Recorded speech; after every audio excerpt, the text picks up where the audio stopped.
on a un aspect de gouvernance et réglementaire.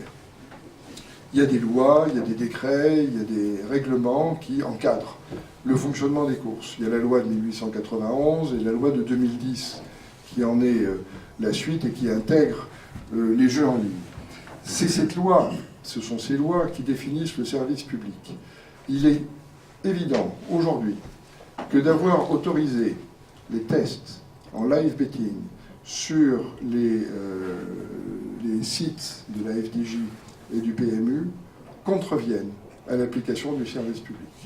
Nous n'excluons pas, comme dans le dossier GDE, de mener des actions judiciaires pour mettre l'administration devant ses responsabilités. En autorisant le live betting comme elle l'a fait, elle contrevient aux lois et aux règlements qu'elle doit faire appliquer.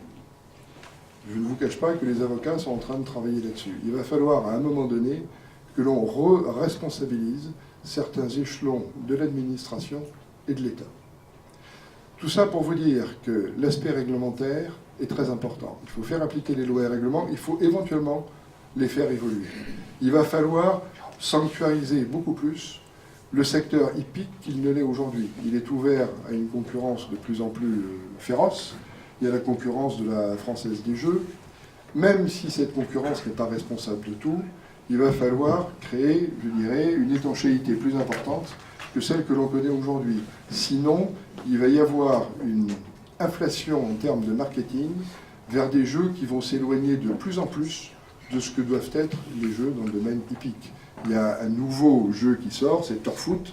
Pourquoi est-ce que demain, il n'y aura pas Turby, il n'y aurait pas Turskate? Enfin, pourquoi est-ce qu'on n'associerait pas tous les sports avec les activités hippiques? Ce que cela veut dire, tout simplement, que les activités hippiques sont considérées comme n'étant plus attractives et que donc on essaye d'instiller d'autres sports dans ces activités pour attirer de nouveaux joueurs. C'est pas comme ça qu'on va y arriver. À mon avis, on va exactement à l'inverse de ce qu'il faudrait faire.